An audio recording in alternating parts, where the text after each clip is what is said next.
Hey, financially savvy travelers! Do you have a love for maps and keeping track of all the places you've been?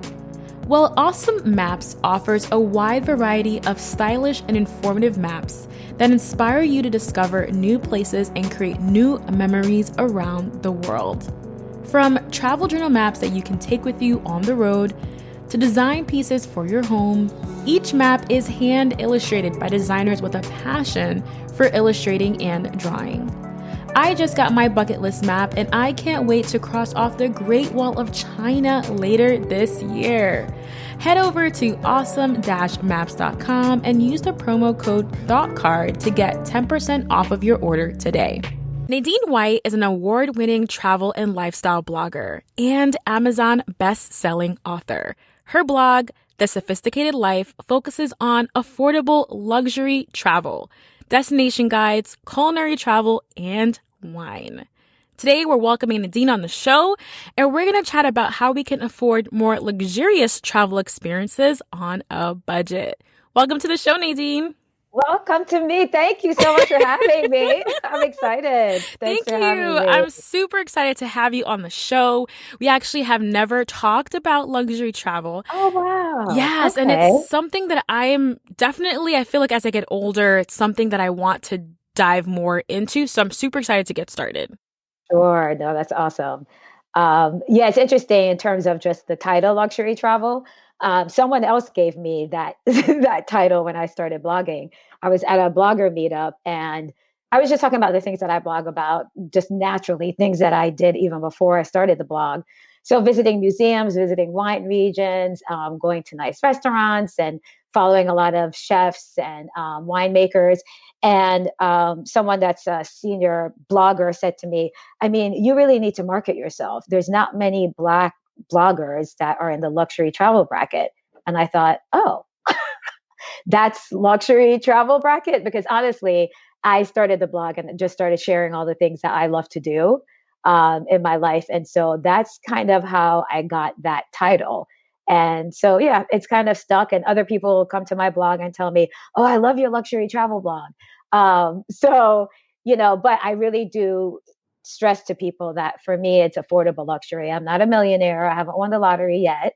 So I am not spending millions and millions of dollars to have luxury travel experiences. So I definitely want to share with people how to kind of attain some luxury when they travel. Exactly. So what would you say are some of your favorite things about luxury travel? So for me, that means eating anywhere from a Michelin star restaurant or a restaurant with a Michelin starred chef to just going to the local food market or doing a walking food tour. My goal is to visit as many wine regions in the world as possible. So if I'm going to a destination that has any wineries or wine regions nearby, then I always fit that into my schedule. And I prefer to do private tours now versus group tours and then accommodation. So I'm like OCD. So besides the fact that I love great service and just great accommodations, I really put a lot of effort into finding a place that is clean and respectable, has great service, and that's usually at least a 4-star hotel when I travel. So, for people, they may have to decide if they want luxury travel experiences all the way from their flight to accommodation to the things they do when they get to the destination. And then also choosing the right destination to have that luxury travel experience.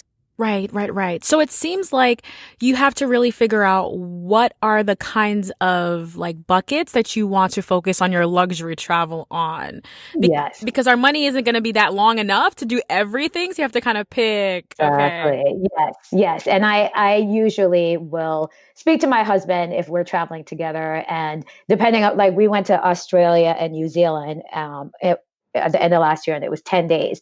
And we visited 3 cities. So we were basically on the go. We were never going to be in the hotel rooms, based on our schedule.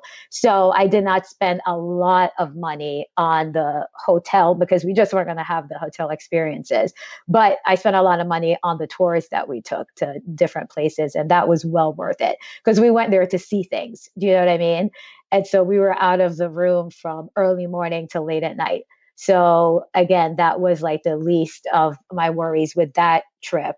But coming back, we were exhausted, and I paid to upgrade because I just wanted to be really comfortable on the plane after such a busy 10 days. So, yeah, people definitely have to prioritize what's most important to them when they're looking at the full scope of a trip. And it sounds like you're very intentional because in your Australia example, you're like, okay, I'm going to be exhausted on my way back and it's going to be a long flight. So let's do the upgrade. So I love that intentionality that you have there. Definitely, definitely. And like I said, I think destinations makes for a huge difference. I mean, Cape Town, South Africa, again, is not expensive at all. So you can also go there and have a much more luxurious experience than other places in Europe. I just came back from Amsterdam actually, but we were able to stay at the W, and it was amazing. It was amazing. And even though we were out all day again, touring, doing different things, it was nice to come back to a really comfortable hotel that the service was excellent. So I kind of lucked out. I wasn't expecting as much as I got out of that hotel, thinking the same thing. I just want to be in the center of the city, be able to walk to everything, access to the train station, but it actually turned out to be a wonderful experience. So I was happy with that. Love that. I love that. So, can you give us an example about the differences that you found between doing a group tour and a private tour? I've done my share of group tours, and they can be anywhere from half a day to full day to 13 hours. We did some in Australia that were literally 13 hours long. And you have small group tours, which I do like better than larger group tours, but either one, it really you're lucky if you find a nice group, let's say. So there might be just one person in that group that could spoil the whole day for everyone. That's just maybe not in a good mood, or is too chatty, or is not respectful to the guide. I've seen all of that happen on group tours. So I prefer smaller group tours because you have less of a chance of that. But if possible, if you can do a private tour and you just have one tour guide, that's the driver, tour guide, all wrapped up into one, then of course you have their undivided attention. They really have a chance to tell you about the place that you're touring. You can stay longer. When you're on the bigger tours, they're very strict in terms of times. Okay, you have 15 minutes, get back on the bus. 10 minutes here, get back on the bus. But when you're on a private tour, it's more flexible. So you can decide, okay, I really, really love this stop. Can we stay here for 40 minutes and maybe we can skip the next stop? And so that's something else that I really enjoy about private tours. And I also love that with the private tour, mostly the tour guides are going out of their way to make sure you have the most unique experience. They'll stop somewhere for you to take a photo. They're really, really are intentional with the kind of experiences that they're offering you. So I love that. Yes, I totally agree. Totally agree. What do you think are some of the common misconceptions that people have about luxury travel? I think the main one would be that they just can't afford it. I contributed to Essence a few years ago about obtaining, luxury travel experiences. And this was before I went to Thailand. And during my research, I realized, okay, so it may cost this much to get there, but I could not believe how cheap the five-star hotels there. And I actually researched Bali at that time too. I haven't been there yet, but kind of the same thing. Like you can just expect to have a butler in Bali. So if you can save up enough for just the airfare, or if you have a loyalty rewards card that you can gain points and that can go towards your airfare, once you get to those destinations, then it costs less than even vacationing in the United States. If people actually did, looked and did a little research, they would find that they could go further on the same amount or even less money than, travel in the United States. Right. And destination plays a big factor. And currency also, the currency exchange also plays a big factor in that as well. Yes. So destination, I would say it's the number one thing that will determine whether you can really afford a luxurious vacation. And, which you share a lot on your Facebook page, which is great, signing up for websites that have travel deals. And by the time you do the airfare deal, and if it's a place that's not that expensive, I realize I can do the private tours or the five-star hotel and so forth. So looking for travel deals is definitely a good way to get those luxurious experiences. Yeah, and I kind of imagine my travel budget as like this block, right? It's this block, and within the block, you can kind of, if you find a good flight, a cheap flight, then you can move that money into different areas. You can do more, maybe get a nicer hotel or go on a private tour. So even if your budget is finite, if you can move within the categories, you'll find extra money to do things, which I think is really beneficial. No, I totally agree. And the other thing, rentals, Airbnb or whichever site people like to use, that's another way to have a really nice luxury experience. For my bachelorette weekend, my friends rented a couple of villas on the Honig estate in Napa Valley. We thought we were just staying in houses near the estate, but we're actually on their estate. So we had a private pool, walked outside to vineyards every morning, had private wine tastings with them. And, it was just so, so amazing. And that was a rental. I forget how my friend even came across that. But I've also done that when I was going to California a few years ago. The hotels, it was spring break, so it was really expensive. But I was able to find really, really nice Airbnbs on Venice Beach and Santa Barbara. So it's not usually my first choice, but I have done that when I noticed that the hotel prices are a bit higher than I want to spend. Then I'll look to see what kind of, and I mean, there's all types of Airbnb from budget to luxury. And so that could be an option too for people when they're traveling to particular destinations. Right. And let's talk a little bit about the loyalty points. So it seems like you do a lot of hotel stays. Do you actually accumulate points with all the hotels that you're staying at? How does that work for you? Yes, so I am lucky in the fact that I have cousins that work for Marriott and Hilton. So for me, I'm able to use their family discount. And so if I can find one of those hotels, in a place that I'm going to, then that's usually what I'll book. And then I garner points also, especially Marriott points. I stay at a lot of the Autograph Collection hotels with Marriott are really, really nice. So I've done that. And then I live in Atlanta, and as most people know, Delta pretty much runs Atlanta, the Atlanta airport, and most nonstop flights out of Atlanta are on Delta. So I have a Delta Amex card, and I accumulate a lot of points on that. So I use that for either airfare or for hotel stays. Right. Can you share a little bit about your travel planning process? Like, how far in advance are you planning your trips? And do you use an Excel spreadsheet or an app? Like, what's your method?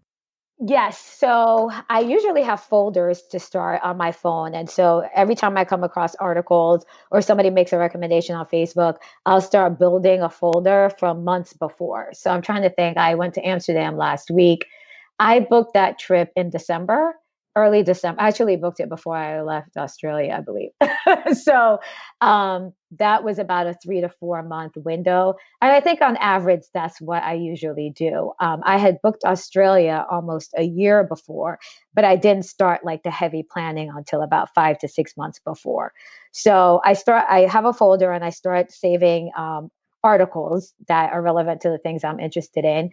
And then I use my notes app on the iPhone, to be honest with you, and start building an itinerary. And then I'll get on my computer and kind of start typing out.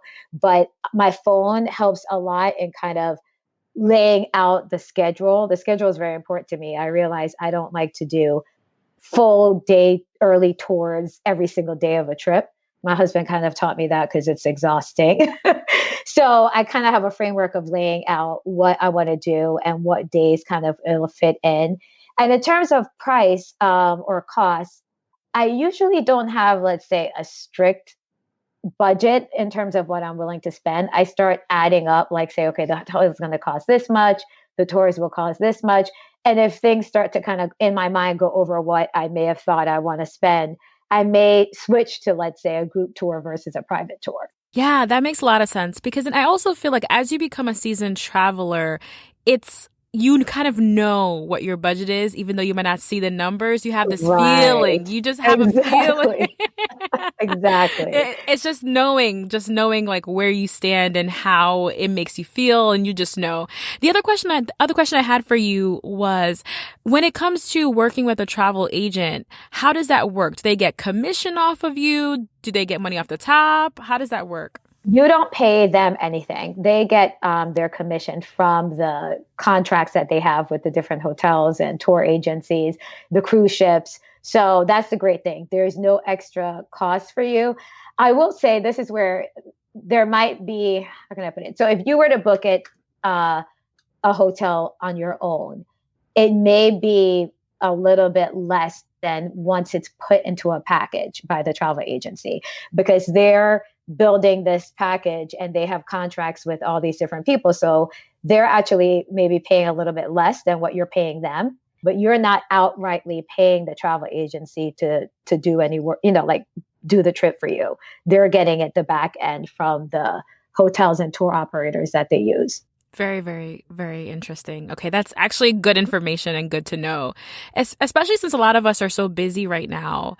So having an agent is an option, and that's the beauty about being a financially savvy traveler is that you have options, and you should explore them if it's a good fit for you. So Nadeen, tell us about your most luxurious trip you've ever been on. So I would say, actually, I thought about this earlier, and I would say Dubai would be up there in terms of international trips. And again, it's not cheap, but I'm like, I'm going to Dubai, so we have to do it big. We stayed in a suite at the address on the Dubai Marina. We did private tours to. We were talking about the difference with group or private tour. So we had a private tour to Abu Dhabi for the day, which was amazing. We did high tea in Burj Al Arab, which was like a 4 hour high tea with views of the palm, everything. Like you could see everything from there. So that has been probably in terms of an international destination, my most luxurious. The second would be Paris. Like I said, when we went for our second anniversary, we did a day trip to the Champagne region of France, and we did a romantic boat cruise the night of our anniversary, and we went to Brussels for a day. We did a photo shoot to my husband's dismay, but we did a professional photo shoot with views of the Eiffel Tower in the back, and we got dressed up. And so that was really nice. For close by, I would definitely recommend Turks and Caicos to people. It's it's not like touristy like a lot of the Caribbean islands. And I'm from Jamaica, so I can totally understand that whole touristy aspect. The hotels are a bit higher end, so we stayed at the Gansevoort, which was just absolutely fabulous. Um, so those would be my top international. In terms of domestic, Napa Valley to me is just, it just makes you feel special. I feel special every time I'm out there. You can go to the spas, they have amazing restaurants. And like I said, the last time we went, we stayed on winery. So nobody wanted to drive. And so we're like, okay, let's just rent a limo for the day. And so we just went wine tasting and eating all day in the limo. It's all about the experience. And that came about from the Napa trip because we were sitting in a restaurant. I mean, it was, I forget the name of the restaurant now, but it was a pretty, the service was amazing, in other words. And even though there was just small portions of food, the food was really good. It was expensive, but one of my girlfriends like, it's all about the experience. We were sitting out on the balcony, and it was really beautiful and a great experience. So we started saying that when we travel now, it's all about the experience. So sometimes you have to spend a little bit more to have that unforgettable experience. My question for you is, how are you balancing a career as a physician and traveling at the same time? Yes, people are usually shocked when they also find out I have a blog. They're like, "Wait, what? How do you do all that?" It's definitely challenging at times, but for me, I chose the type of career. So I'm a pediatrician, and I used to be in private practice where I worked Monday through Friday, late nights, weekends. And it was just, even before I started the blog, it was really stressful. So I switched from that and I became a hospitalist. So that's a physician who only works in hospitals. And those shifts are usually like what people are used to are nursing shifts. So they're usually 12-hour shifts, and they can be daytime or nighttime. And it allows for a lot more flexibility in your schedule because there's usually a set number of shifts that you do every month. So without even using vacation days, you may just group your shifts one week and have 5 or 7 days off. Or, you can even group them even more, take only 12 hours of vacation, but end up having 10 days off. But it's still worth it because I've never had an issue taking time off to travel. thank God. So, and they're very into work-life balance at my job. And so even people who don't travel a lot that have families, they go on, want to spend time with their family or go on spring break with their kids. And so we all work really well together in making sure we have a couple doctors actually that do mission trips. One of the doctors I work with just came back from Greece on a mission trip. And so she was gone for 2 weeks for that. So it's really worked out well. I think you have to be, to use your word, like intentional, like what kind of life do I want to have? Do I want to get work 6, 7 days a week and only have 2 weeks vacation a year? But that's okay with me because I love to work and I make more money that way. Or are you willing to like kind of shift your career and your lifestyle so that you can travel more and maybe still make the same amount of money, but maybe a little bit less, but you're okay with that because your lifestyle is better and you're able to do the things that you want to do. And so at my point in my career, I enjoy what I do still. I can't imagine not practicing medicine, but I'm glad that I have a job that allows me to spend time with my friends and family, travel when I want to travel, and, do my blog and some other extracurricular activities. I also run a book club. So, I like to have the time to do all the things that I enjoy. I remember when we met at T-Bex and I found out that you're a physician. I was like, what? Oh my God. So that's Right. so exciting. That's so exciting. And it's also inspiring because I know that there are a lot of people who have careers who are very demanding. And it's inspiring to hear that you've created a life for yourself where you can comfortably manage all the things that you're passionate about. Yes. And you're right. I mean, in terms of the US compared to other countries, in terms of how much vacation we get, the hours that people work every week, it's really pretty bad. I have a friend who's an attorney and it's like she never sees the light of day, you know? And then I have friends who are in private practice that it's their own practice. So if they go on vacation, they are losing that money or they have to hire someone to work in their place, which also, is more money. And so, they have to be very strict about when they can go on vacation. And if it's like a weekend trip, they're more likely to do it versus if it's, 10 or 14 days. So for me, again, it's great that in my position, I can take 2 weeks off and it not be like, a detriment to me or to my, the group that I work with. I still get my pay because the working allows me to go on the trips. Yes, So yes, that is so true. There's times where I come back home and I'm like so sad, but I'm like, you know what? This job though is really making the meat, you know? exactly. Yeah. Until I win that lottery, I know, I got to know. keep the income coming in to Exactly. provide for the trips. So Exactly, exactly, exactly. So Nadine, I know you're a big foodie. Can you share with us some tips for picking the best food experiences while we're off traveling? sure. I mean, my favorite at this point are walking food tours. Um, I love them because you're not just stopping at the restaurants to try usually local delicacies, but if it's a good guide, at least they're telling you a lot about the city, a lot about the culture and the people, why they eat or drink the certain, the foods that they do. And the one I just did that, like I mentioned before, in Amsterdam was excellent. It was 3.5 hours. We stopped in 7 places. We were in one of the oldest neighborhoods in Amsterdam, and it was just, it was just magnificent because he was from there, and he knows a lot of the history. So we just talked about everything, even from World War II. We were talking about that, so it wasn't just about food. So that's like I think one of the easiest ways to kind of get a taste of the city and the food and the food culture. Another thing is to do a cooking class, and I am not a chef by any means, but I think it's a fun way to learn about the food and the destination that you're in if you're willing to is to do a cooking class.